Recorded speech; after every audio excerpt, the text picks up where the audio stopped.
now here is Pastor Arnold Murray. Good day to you. God bless you. Say, welcome to the Shepherd's Chapel. Welcome to this family Bible study hour. Hey, we're ready to get back into our Father's Word again. 2 Kings, chapter 20, verse 13. Now, let's get our minds synchronized here. What has just happened? Hezekiah was pronounced by God, hey, you're dead, man. You're going to die. You better get your house in order. And Hezekiah rolled to the wall in the house of God, and he prayed. I mean, he got right down where real prayer comes from. And God heard him and had Isaiah come back again and tell him, hey, I'm going to give you 15 more years. And Hezekiah was so pleased about that. And then he told him, he said, you make you a poultice out of fig cakes, and you put that on that big boil, and it'll heal you, and you're going to live for another 15 years. And this word of this miracle healing spread out throughout the land, and the king of Babylon heard about it. And naturally, as you know, the king of Assyria has already taken the 10 tribes north into captivity. Now, Judah will be taken captive by the king of Babylon in not the too distant future from this writing. Not while Hezekiah is king, but, well, it'll be about 200 years following the capture of the 10 tribes. So, the king of Babylon had heard about this great thing, and it was, you know, it was superstitions, religions, and so forth. When they would hear about a miracle, they would gather to it. It fascinated them, and naturally, they sent gifts and good tidings.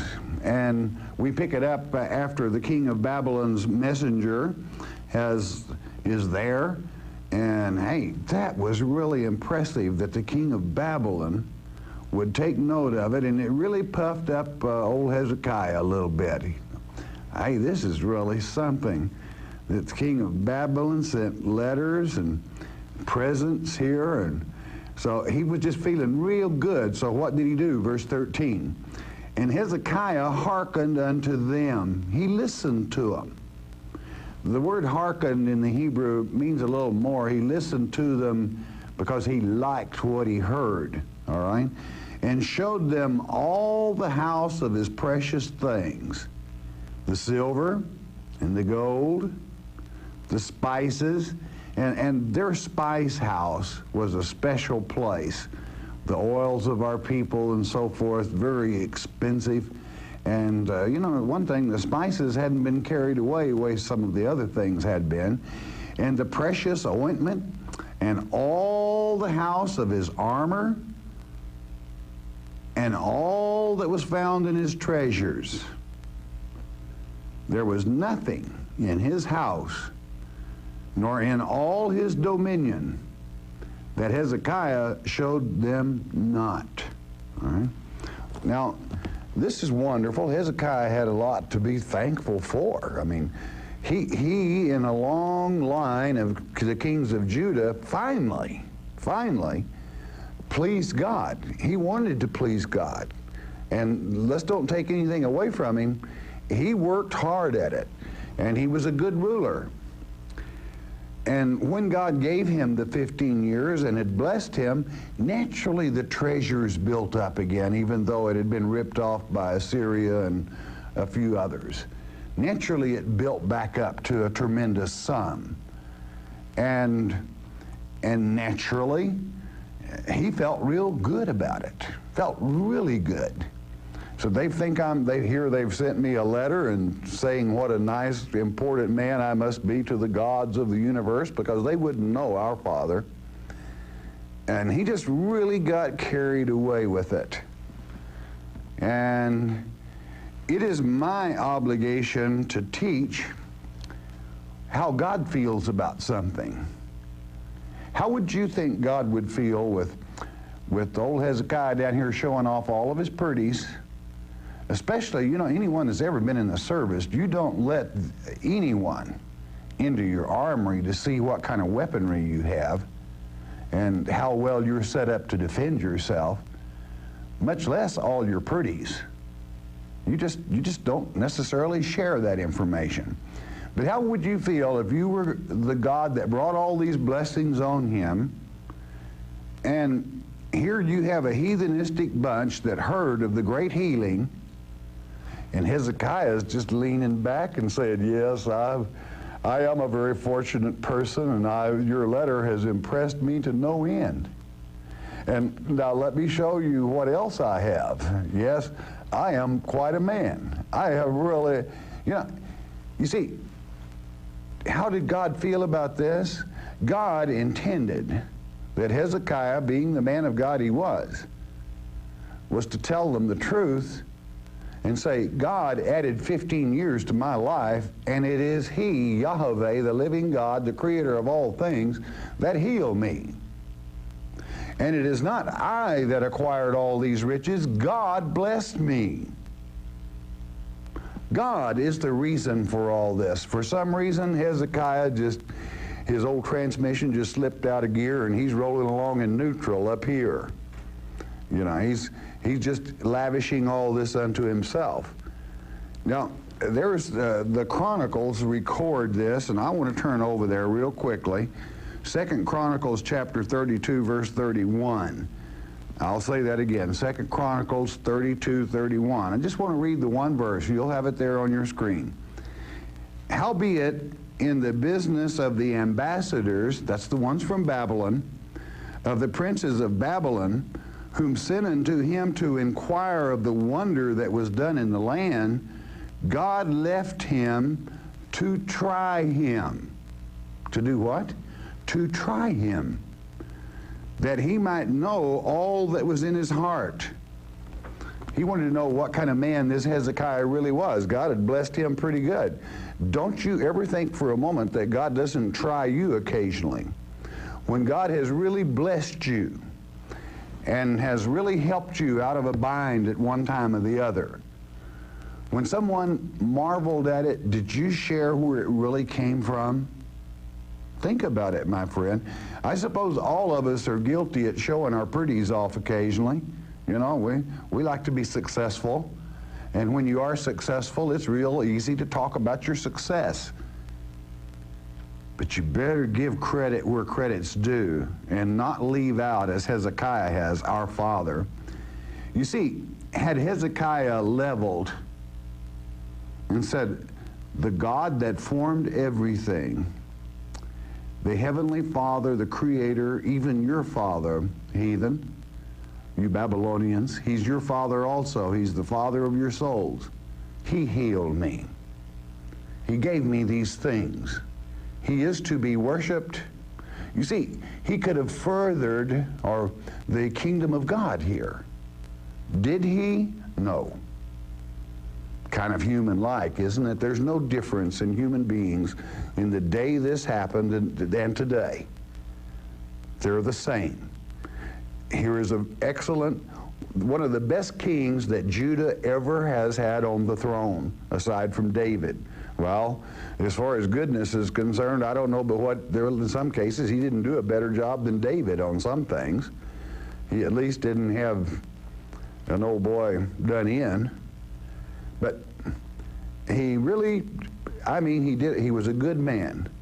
But he had that one weak moment.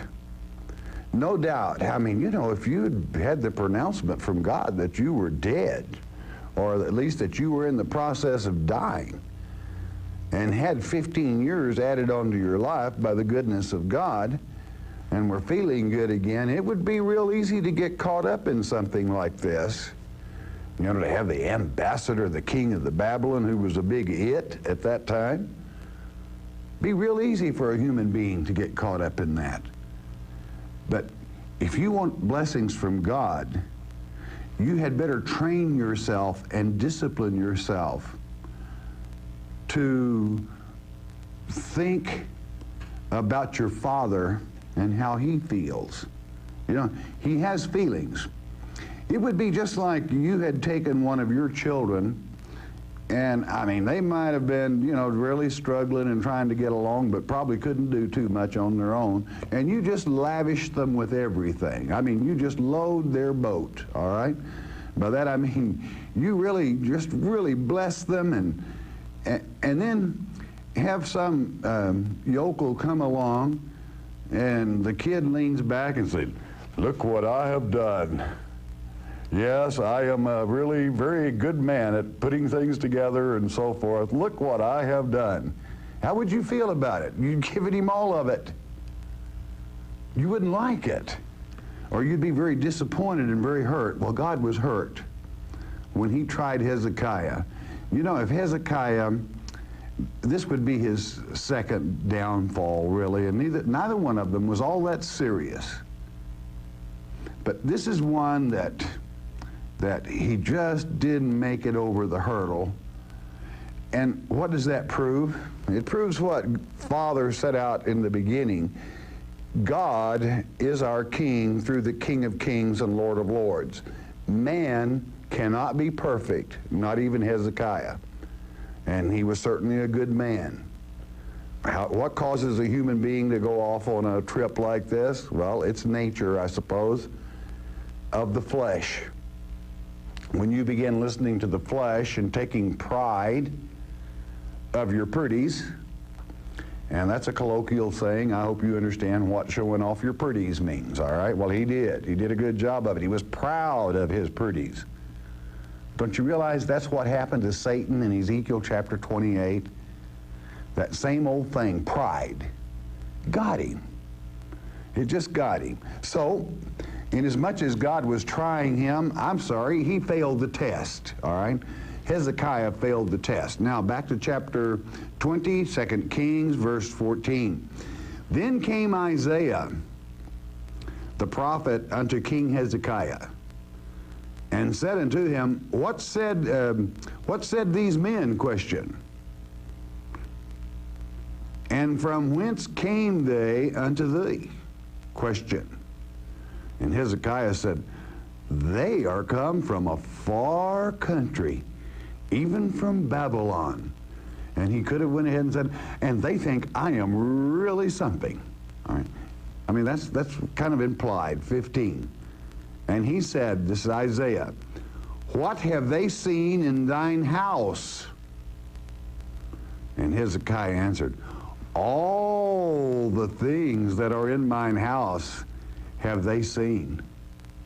There is nothing among my treasures that I have not showed them.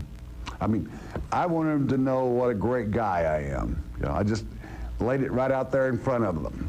Verse 16. And Isaiah said unto Hezekiah, Hear the word of the Lord. When you ever get on one of these prideful trips, you better think about this very verse. Hear the word of the Lord. 17. Behold, the days come that all that is in thine house, and that which thy fathers have laid up in store unto this day, shall be carried into Babylon. Nothing shall be left, saith the Lord. And that would come to pass. It would be King Nebuchadnezzar that would bring this to pass. Verse 18. And of thy sons, they shall issue from thee, which thou shalt beget, shall they take away, and they shall be eunuchs in the palaces of the king of Babylon. Have you ever heard of Shadrach, Meshach, and Abednego and old Daniel? It was the king's seat in the very house of Nebuchadnezzar.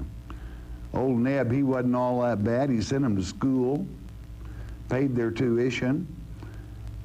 Neb is, and here I nicknamed him Neb, but the word Neb in Chaldee or Aramaic, whichever Syriac, whichever you wish to call it, it means the God of learning. And Nebuchadnezzar was named after him. He was a great one for learning. But it would come to pass. What is it, along about chapter 1 of the book of Daniel, along verse about 3, somewhere along there? It came to pass exactly as it's written. And not only that, it's written in the scrolls or the tablets in the British Museum of the very event. Verse 19. Then said Hezekiah unto Isaiah. Now understand this. It's a little difficult to understand a human being as to how he would say what he's about to say here. good is the word of the Lord which thou hast spoken. And he said, it is not good if peace and truth be in my days. Is it not good if peace and truth be in my days? In other words, what old Hezekiah has said here, it's good news to me that it's not going to happen during my tour of duty. I'm going to be out of here when it comes to pass, even if I did kind of trigger it. Well, I would not say that Hezekiah triggered it in that respect. God just took the opportunity to say it's going to happen a little further down the road because his son Manasseh is about to really upset the boat. Hezekiah was a good man. Don't take that away from him. But it's still a little strange that he would say, I'm glad it's not going to happen while it's on my watch. I'm glad it's going to happen to somebody else. Well, that's human beings, though. And it documents the fact that only our Father can rule, man can't. As a matter of fact, what's new under the sun? Look around you today. You don't see any great men, leaders, and rulers anywhere in the world. They do some things that disappoint and are very human. And it is really sad. God only blesses those, as Hezekiah, that do their very best, and then even at times they fall short. Verse 20. And the rest of the acts of Hezekiah and all his might, and how he made a pool and a conduit and brought water into the city, that was a fantastic project. Brought water right into the city of Jerusalem through that conduit, dug it, there with the fountain of the Virgin and the pool of Siloam. Oh man, quite a project for that time. Indoor plumbing of water only. Okay, are they not written in the book of the Chronicles of the Kings of Judah? Question, yes they are. Verse 21. As a matter of fact, I think you'll find some of that in verse 32 of chapter 32, 2 Chronicles, where I left off reading. 21. And Hezekiah slept with his fathers, and Manasseh, his son, reigned in his stead. Manasseh means forgetting. That's when you say that word, that's exactly what it means, forgetting. And this is about the most forgetting person you'll ever run across because he goes exactly opposite of Hezekiah. He was probably one of the meanest, orneriest people to sit on that throne that has ever sat on it. He really fell short. He is even likened, as we will find as we continue our study here into this 21st chapter, he was as bad or worse than Ahab, Jezebel's husband, all right? Chapter 21 and verse 1. We leave the good king and we go, though he even fell short, he himself fell short to one of the worst. Chapter 21, verse 1. Manasseh was 12 years old when he began to reign, and reigned 55 years in Jerusalem. That's quite a stretch. And his mother's name was Hephzibah. Now, you'll remember Hephzibah, the Hebrew word that I've taught you from Isaiah chapter 62, verse 4, that my delight is in her. One of the names that God would give to the marriage when he would take us into Beulah land. My delight is in her, the bride of Christ, Hephzibah. Okay? And verse 2. And he did that which was evil in the sight of the Lord after the abominations of the heathen, whom the Lord cast out before the children of Israel. Hezekiah had put them all out. He brings them all back in and adds a lot to it. Verse 3. For he built up again the high places which Hezekiah his father had destroyed, and he reared up altars of Baal and made a grove, as did Ahab, king of Israel. He's the king of Judah. Judah, you usually expected to do a little better than Israel, but be that as it may, and worshipped all the host of heaven and served them. You want to be very careful. If anyone, the host of heaven is the angels. If anybody tries to work you into angel worship, you better be careful, my friend. There are not too many things that displease our Father more than someone to become involved in angel worship. Because, you see, there are angels of all kinds. Verse 4. And he built altars in, I want to repeat that, in the house of the Lord, of which the Lord said, in Jerusalem will I put my name. I mean, you talk about something that is an insult to the living God. God fell in love with this place, Jerusalem. It's his most favorite place in the whole universe. That's written and recorded, well recorded in Ezekiel chapter 16, if you ever read it. Well, he promised it would always be his favorite place. And here in the very temple, this jerk comes along and builds heathen altars, as one king before had built one after the way of the Assyrian. He builds two, all right? Verse 5 to declare it. And he built altars of all the host of heaven in the two courts of the house of the Lord. Not only in the outer court, but he built them also in the inner court, which only the priests were to be allowed to enter. What an insult to our Father. Verse 6, and he made his sons pass through the fire. That means he sacrificed some of his own children on those altars, burned them up. Not animals, his own children. And observed times and used enchantments and dealt with familiar spirits. That means demonic spirits, evil spirits, and wizards. He wrought much wickedness in the sight of the Lord to provoke him to anger, and it certainly did. He observed times. Interesting study on its own sometime, if you wish.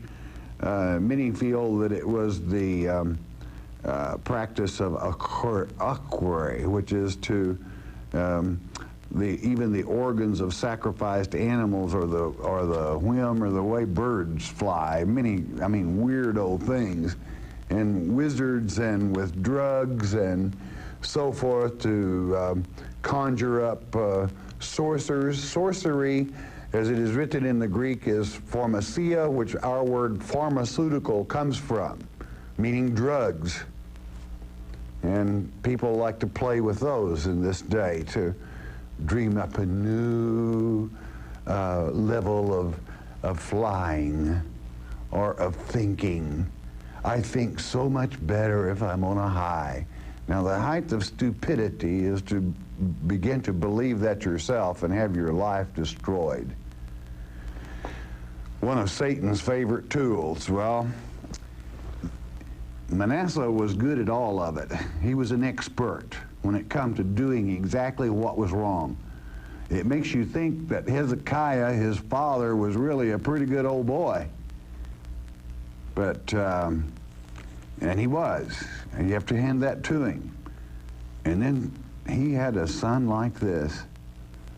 What a disappointment. Verse 7.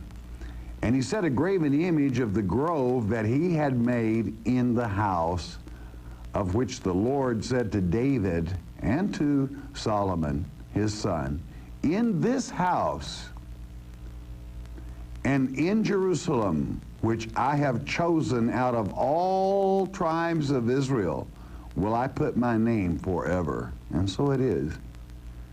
In other words, he was doing all this, if you would, on the very sacred name of the living God, over it. What a degradation. And many people might wonder, well, why does God get so angry with people? Well, read the history. And you can take it from the history of the heathen, the history of the Chronicles, or the history of the Kings. It's written. And they were all types whereby you would know exactly what will befall us, in especially this end generation. Verse 8. Neither will I make the feet of Israel move neither will I make the feet of Israel move any more out of the land which I gave their fathers. But there's a condition to this. Only if they will observe to do according to all that I have commanded them, and according to all the law that my servant Moses commanded them. In other words, this is the condition. They would have had plenty. The riches as had poured into Hezekiah would have continued pouring in. There would be plenty for everyone. There would not even be a great deal of unhappiness. None lasting, certainly. But no, you've got to have somebody like Manasseh coming along wanting to do their own thing. Verse 9, an example of Manasseh. Look at it closely. But they hearkened not. They wouldn't listen to him. And Manasseh seduced. This is the first time this has been written of a king to show you what caliber of person we're dealing with here. It wasn't even said of Ahab. He seduced them to do more evil than did the nations whom the Lord destroyed before the children of Israel. Manasseh caused them to do worse things than the heathen that God destroyed before them. God would have been better off with the heathen than a man like Manasseh at this time. That's what it's saying. You know, it's real easy. We were talking about Hezekiah earlier in the lecture. It's real easy for a man to let humanism cause him to err. It's real easy for that, and I think maybe that we humans can understand that a little bit, how that could happen. But I have great difficulty understanding how this man could happen, how he thought. The word seduced here means that he probably, if you were to get right down to the nitty-gritty, he probably killed or murdered everyone that didn't want to do what he told them to believe or think, or to act, or to do. That's probably how he seduced them, was with the hatchet, or death in the street. And you'll find out, as a matter of fact, Manasseh is given credit for having taken, now this is not biblical, it's not recorded biblically unless you consider Josephus to be biblical. In Josephus's works, in the Antiquities 10, 3:1, he had Isaiah sawing asunder, I think it was. The prophet Isaiah. Now again, that's Josephus. He was not a nice man. That's what my point is, okay? Verse 10. And the Lord spake by his servants, the prophets, saying, 11, because Manasseh, king of Judah, hath done these abominations, and hath done wickedly above all that the Amorites did. He's worse than they are, which were before him, and hath made Judah also to sin with his idols. 12, therefore, thus saith the Lord God of Israel, behold, I am bringing such evil upon Jerusalem and Judah that whosoever heareth of it, both his ears shall tingle. In other words, I'm going to fix them.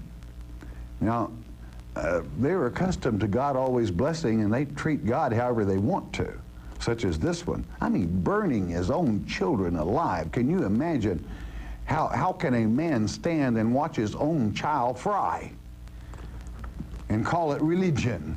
Think about it. That's the type of person he was. I cannot, that is out of my realm of thinking as to how he could twist that in his perverted mind to being something sacred. Verse 13. And I will stretch over Jerusalem the line of Samaria and the plummet of the house of Ahab. In other words, you know what a plumb line is? I'm going to judge it just on the straight and narrow as Ahab was judged. Well, you know what happened to Ahab. And I will wipe Jerusalem as a man wipeth a dish, wiping it and turning it upside down. That means everything goes. And you'll remember, as history itself is recorded, that Nebuchadnezzar made at least 3 trips. He took the gold and silver first and came back and got the brass and other things, and finally even took the old sea tanks out front. I mean, they cleaned it. It came to pass. 14. And I will forsake the remnant of mine inheritance. There's never going to be another king over them as a nation. And deliver them, talking about the house of Judah, and deliver them into the hand of their enemies.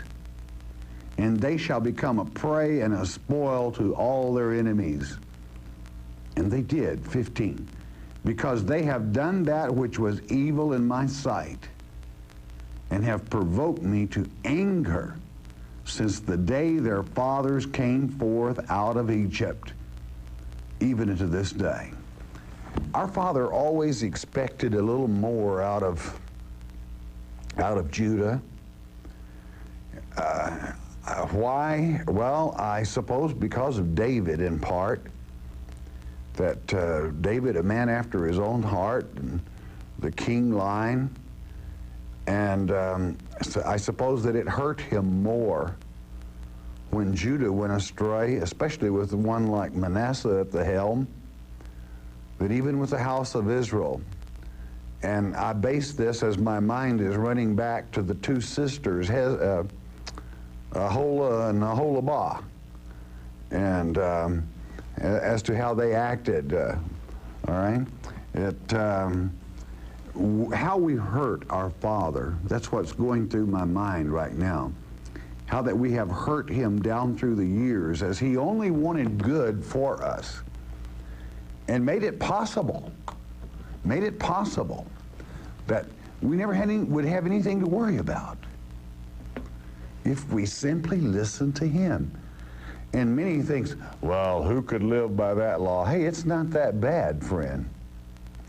Outside from a little human of our own getting in the way, that's to say listening to your flesh rather than your mind, and giving into it, the law was not that bad. But we in the human form couldn't follow it. What I'm saying is our Father wasn't asking all that much from us. He said, don't murder. Well, that's not hard to follow, because I cannot see how anyone could take another life deliberately. I really don't.